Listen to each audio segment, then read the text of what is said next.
అందరికీ నమస్కారం. నా పేరు Durga. Welcome to my YouTube channel కథా కాలక్షేపం. Listen to the reading. మీరు వింటున్నారు ఎంఎస్ సుబ్బలక్ష్మి గారి జీవిత చరిత్ర. క్రితం భాగంలో కుంజమ్మ తన తండ్రి కాలం చేశారని తెలుసుకుని ఎంతో బాధపడటం, నెమ్మది మీద ఆ దుఃఖం నుంచి తేరుకుని బయటపడటం, అలాగే ప్లేట్లలో పాడిన తన ఖ్యాతి మధురై నగరం అంతా వ్యాపించడం. ఇదే క్రమంలో ఆ రోజుల్లోనే కాంగ్రెస్ సభలు మధురై నగరంలో ఏర్పాటు చేయబడ్డం. ఆ సభల్లో గాంధీ గారు దేవదాసీలు వారి వృత్తుల నుంచి తొలగాలని, అలాగే వేశ్యల్ని వారిని ఒకే తాటిని కట్టి మాట్లాడడం దేవదాసీలు జీర్ణించుకోలేకపోయారు. దేవదాసీలందరూ వారి భవిష్యత్తు ఏమవుతుందో అని ఎంతో ఆందోళన చెందడం, అలాగే వేశ్యలతో సమానంగా వీరిని కూడా ఒక తాటిని కట్టి మాట్లాడడం వల్ల ఎంతో బాధపడటం, ఎంతో అవమానపరిచినట్టు భావించడం. కథిల ఇంతవరకు విన్నాం. కథిల కొనసాగుతుంది.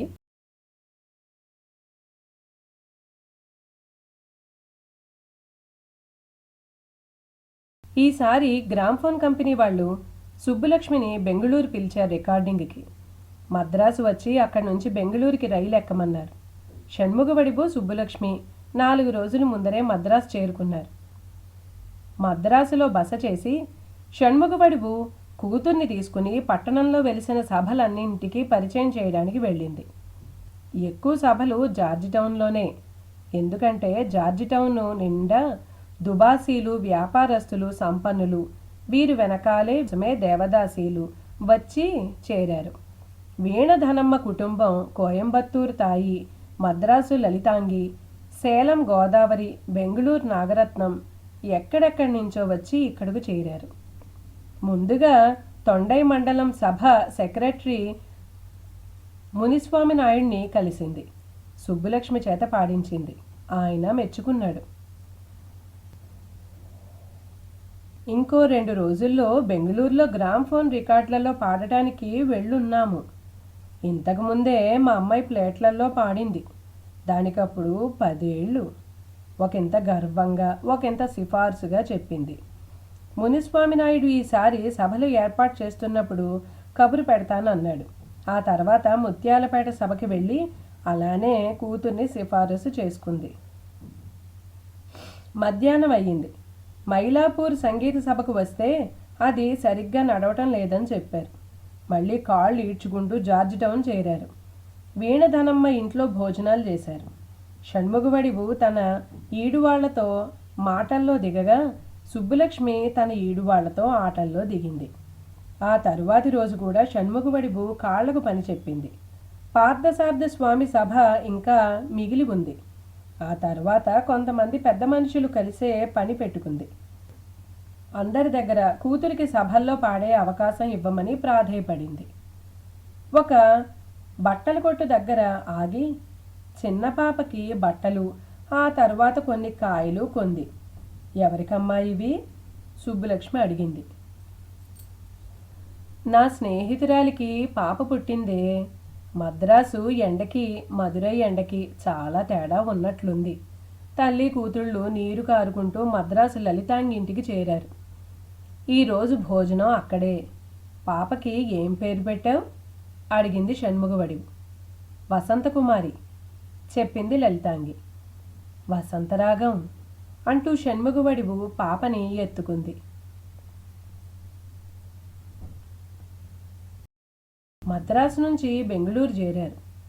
మద్రాసులో రికార్డుల పనిలా ఇక్కడ ఒకళ్ళో ఇద్దరో కాదు. కర్ణాటక సంగీత కళాకారులంతా ఇక్కడే ఉన్నట్టున్నారు. ఈసారి మగవాళ్లే ఎక్కువ. వీళ్ళు ఇంకా సుందరాంబ తప్ప అందరూ మగవారే. గొప్ప గొప్ప విద్వాంసులే. చిత్తూరు నాగయ్య, జిఎన్ బాలసుబ్రహ్మణ్యన్, చౌడయ్య, మహారాజపురం విశ్వనాథ అయ్యర్, పారుపల్లి సుబ్బారావు, సెమ్మంగుడి శ్రీనివాస్ అయ్యర్, రామతిలకం మొదలగు వారందరూ వచ్చారు. వారందరి బస దగ్గరలోనే. ఎవరి రికార్డులలో పాడుతున్నా అందరూ వచ్చి వింటున్నారు. తీరిగ్గా ఏ చెట్టు కిందనో పుట్ట కిందనో మేడ మీదో కూర్చొని కచేరీలు చేస్తున్నారు. సంగీతం గురించి చర్చించుకుంటున్నారు.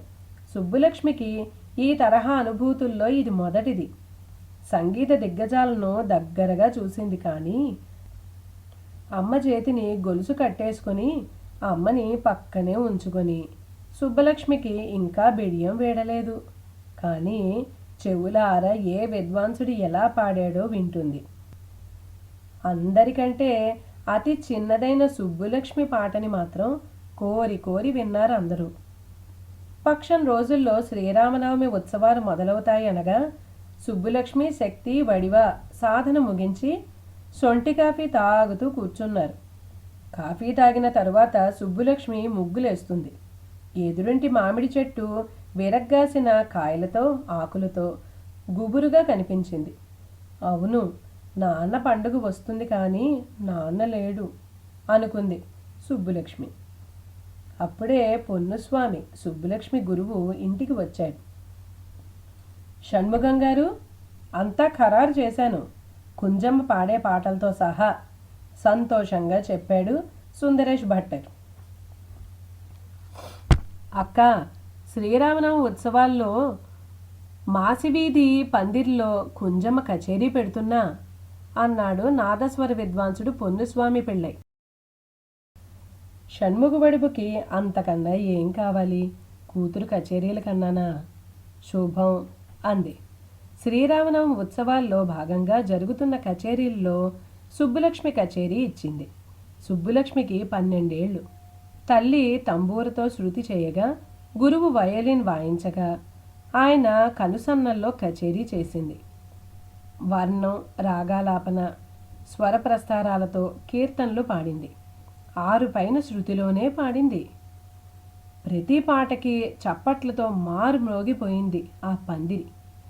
గురువు భట్టర్ జోలే తాంబూలంతో, పట్టు వస్త్రాలతో నిండిపోయింది. షణ్ముఖబడివు సుబ్బులక్ష్మి పేరు మదురైలో మారు మ్రోగిపోయింది ఆ రోజు నుంచి. ఆ తర్వాత రోజే పొన్నుస్వామి మళ్ళీ ఇంటికి వచ్చాడు. బ్రహ్మాండంగా పాడావు కుంజమ్మ, ఇంకా గొప్పదాని అవ్వాలి నువ్వు అన్నాడు. సుబ్బులక్ష్మి సిగ్గుపడుతూ అలాగే నవ్వి తలూపింది. అక్క, త్వరలోనే మధురై అవతల ఒక జాతర జరుగుతుంది. ఆ జాతరలో పాడటానికి తీసుకెళ్తాను కుంజమ్మని. ఈ కచేరీలో శంకరాభరణం రాగాలాపన కృతి పాడింది. రంగనాయకి, కనకాంబుజం, మీనాక్షి అందరూ షణ్ముఖబడివి ఇంటికి చేరారు. వీళ్ల కోసమే ఎదురు చూస్తున్నట్లు షణ్ముఖబడివు చాపపరిచి ఆకులు డబ్బా పెట్టుకుని కూర్చొని ఉంది. అందరికీ ఆకు ఒక్క అందించింది షణ్ముఖబడివు. షణ్ముఖం, కుంజమ్మకి ప్రయోజితం ఎప్పుడు అడిగింది మీనాక్షి. వద్దు, చేయకు షణ్ముఖం, శారదా చట్టం వచ్చింది. 14 ఏళ్లలో ఆడపిల్లలకి ప్రయోజితాలు చేసినా పెళ్ళిళ్ళు చేసినా జైల్లో పెడతారట అంది రంగనాయకి. ఏం చట్టంలే, ఎక్కడ ఆగుతున్నాయి ఏమైనా? మా మేనమావ మనవరాలు మూగాంబిక పెళ్ళి ఎల్లుండే కదా, దానికి సరిగ్గా కుంజ వయస్సు 13 ఏళ్లే. మరి చేస్తావా అడిగింది మీనాక్షి. నాకెప్పుడూ ఇష్టం లేదు. దీన్ని చూస్తే ఇంకా బక్కగానే ఉంది. ఎవరి కంట్లో పడేటట్టు లేదు. అనవసరంగా అందరినీ పిలిచి వృధా ఖర్చు కదూ అంది షణ్ముఖబడివు. మన పెద్దోళ్ళు ఎలా చేశారో, ఊళ్ళో ఉన్నోళ్ళందరినీ పిలిచి భోజనాలు పెట్టి వాళ్లలో ఒకరిని పిల్లని ఎంచుకోమని అని చెప్తూ ఉంటే రంగనాయికి, వాళ్ళని ఎంచుకోనియడం కాదు, వాళ్లలో ఎవరు ఎక్కువ డబ్బు ఇస్తే వాళ్ళని మనమే ఎంచుకొని మనమే పిల్లనిస్తాం అంది రాజం. అదేలేవే నేను చెప్పొస్తుందిను. షణ్ముఖం, నువ్వు అన్నట్లు కొన్ని పద్ధతులు మనం కూడా వదిలేయాలి అంటూ ముగించింది రంగనాయకి. మరేం చేస్తావు? దానికి పెళ్లి చేస్తావా, పోషకుణ్ణి చూస్తావా అడిగింది స్నేహితురాలు కనకాంబుజం. ఇంకొన్నాళ్ళు చూసి అది ఈ లోపల ఇంకా బాగా సంగీతం నేర్చుకుంటుంది. అప్పుడు పోషకుడిని చూస్తాను మనసులో మాట చెప్పింది షణ్ముఖబడివు. మధ్యాహ్నం 2 అయింది. ఇక ఎవరి ఇండ్లకి వెళ్ళి వారు పడుకుందామనుకుంటూ ఉంటే వీధి తలుపు తీసుకొని సుబ్బులక్ష్మి ఏడుస్తూ బడి నుంచి వచ్చింది. కుంజ, ఏమైంది? ఎందుకు ఏడుస్తున్నావు అందరూ ఆదుర్దాగా అడిగారు. పంతులమ్మ కొట్టింది, బాగా కొట్టింది అని దగ్గుతూ చెప్పింది సుబ్బులక్ష్మి. బాగా కొట్టిందా? దీని దగ్గర అసలు కండుందా ఈ దెబ్బలు తట్టుకోవటానికి? ఎలా దగ్గుతుందో చూడు. షణ్ముఖవడివు పుస్తకాల సంచి తీసి పక్కన వేస్తూ అంది. ఎందుకు కొట్టిందో ఇలాగా? మేము బడికి వెళ్ళి కనుక్కొస్తాముండు అంటూ రంగనాయకి కనకాంబుజం బయలుదేరారు. 2 రోజులకి కానీ సుబ్బులక్ష్మికి దగ్గు జ్వరం తగ్గలేదు. ఆ తర్వాత మూగాంబిక పెళ్ళి. మూగాంబిక సుబ్బులక్ష్మికి బడిలో స్నేహితురాలు, పైగా చుట్టాల పిల్ల. 4 రోజుల ముందే బడి మానేసింది మూగాంబిక. స్నేహితులందరూ దాని పెళ్ళిని చెవులు కొరుక్కున్నారు.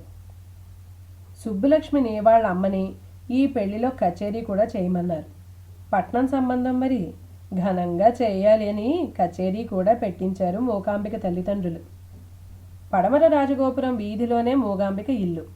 అక్కడే పెళ్ళి. లంగా జాకెట్టు వేసుకుని, పిచ్చి గొలుసులు పెట్టుకుని, జడకు అరటిమట్ట కట్టి, ఆ పొడుగాటి జడకు పూల చుట్టి పెళ్లికి కచేరీకి తయారైంది సుబ్బలక్ష్మి. దూరం నుంచే మూగాంబికను చూస్తోంది. మూగాంబిక తన బంగారు గాజులు గొలుసు తడిమి సుబ్బలక్ష్మి వైపు చూసింది. ఇవి నీకు లేవుగా అన్నట్లు. నా పెళ్లిలో నీ కచేరీ హిహిహిహి అని నవ్వింది కాసేపు. కచేరీ అయిన తరువాత మూగాంబికకి కుట్టించిన పట్టులంగా జాకెట్టు 2 జతలు సుబ్బులక్ష్మికి బహుమతిగా ఇస్తుంటే మూగాంబిక ఏడవడం మొదలుపెట్టింది. నా కొత్త బట్టలు దానికి ఎందుకు ఇస్తున్నారు అని. పెళ్లి తంతు ఇంకా జరుగుతూ ఉండగా సుబ్బులక్ష్మి అత్తని అడిగింది. అత్త, అమ్మ నాకు కూడా పెళ్లి చేస్తుందా? అత్తలు ఒకరి మొహం ఒకరు చూసుకున్నారు. నువ్వు మీ అమ్మకి బంగారు బాతువే, నీకు పెళ్ళెందుకు చేస్తుంది? వాళ్ళిద్దరికీ మాత్రమే వినిపించేటట్లు అనుకున్నారు. పైకి మాత్రం మీ అమ్మనే అడగవే అన్నారు. రాత్రి అమ్మ పక్కన పడుకొని మెల్లగా అడిగింది సుబ్బులక్ష్మి. అమ్మా, మూగాంబికలాగా నాకు పెళ్లి చేస్తావా? మూగాంబికకు నీకు పోలికెక్కడ కుంజా? దాని పొట్టకోసిన ఒక్క స్వరం సరిగ్గా పలకలేదు. అలాంటి వాళ్ళకమ్మ పెళ్ళి, నీలాంటి దానికి కాదు.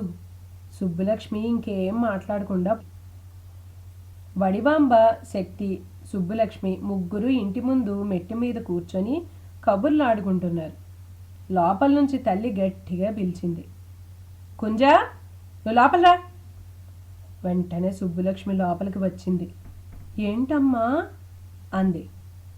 పెద్దదాని వయ్యావు, అలా వీధుల్లో కూర్చోకు, పద్ధతి కాదు అంది. అన్న కూడా బయటే ఉన్నాడు, వాణ్ణి రమ్మను అంది సుబ్బులక్ష్మి. వాడుంటే ఉన్నాడులే, నువ్వు బయట కూర్చోకు మళ్ళీ అరిచింది షణ్ముఖవడివు. సుబ్బులక్ష్మి మూతి ముడుచుకుని లోపలే ఉండిపోయింది. సరే కుంజా, నేను లోపలికి వచ్చేసాలే అంటూ శక్తి కూడా లోపలికి వచ్చాడు, చెల్లిని బాధ పెట్టడం ఇష్టం లేక. సుబ్బులక్ష్మి వెంటనే తంబూరా తీసుకుంది. స్వరాలు పలికి తన గొంతుకి శృతి చేసుకుంది. ఆ తర్వాత స్వరాలు పలకటం ఆపి తంబూరా మీటుతూ తన స్థాయిలో ఉందో లేదో చూసుకుంటుంది. ఇదే సుబ్బులక్ష్మికి ఇష్టమైన వ్యాపకం. ఇంట్లోకి వచ్చి శక్తి గోళీలాడినా, వడివాట్లోకి వెళ్ళి బొమ్మలు చేసినా సుబ్బులక్ష్మి మాత్రం రోజు ఈ అభ్యాసం చేసి తన శృతిని మెరుగుపరుచుకుంటూ ఉంటుంది. సుబ్బులక్ష్మికి ఊహ తెలిసినప్పటి నుంచి, సంగీతం నేర్చుకోక మునుపు నుంచే తల్లి తన కచేరీల్లో పక్కన కూర్చోబెట్టుకుంటూనే ఉంది. సంగీత అభ్యాసం మొదలుపెట్టిన 2 సంవత్సరాలకి, అంటే సుబ్బులక్ష్మికి 8 ఏళ్ళు ఉన్నప్పుడు, సేతుపతి బడిలో అమ్మ కచేరీలో ఒక్క పాట పాడింది.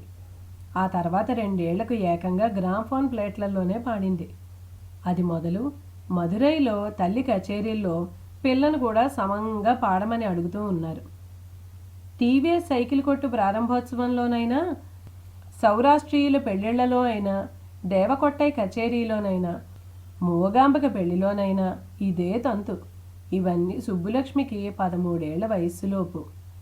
ఒక్క శ్రీరామనవమి కచేరీ, ఆ తర్వాత జాతరలో కచేరీ, సుబ్బులక్ష్మి ఒక్కతే చేసిన కచేరీలు. ఇక ముందు ఇలాంటి కచేరీలే అన్నీ. తిరుచిరాపల్లి మలైకొట్టై వందకాళ్ల మంటపం జాతరగా ఉంది.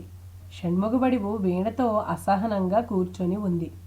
కుడివైపు మణి మృదంగంతో కూర్చున్నాడు. శక్తి కూడా మృదంగంతో ఉన్నాడు. ఎడమవైపు కూతురు తంబూరాతో ఉంది. ముందు ఒక 10 మంది దాకా రసజ్ఞులు కూర్చొని ఉన్నారు. కాస్త దూరంగా ఒక గుంపు ఒక అతన్ని చుట్టుముట్టి ఆయన్ని జాడించేస్తున్నారు. ఎవరీమే వీణ పట్టుకు కూర్చుంది? మేము ఈమె కోసమా వచ్చింది? ఆమె ఎవరనుకున్నారయ్యా? మధురై వీణ షణ్ముగబడివు.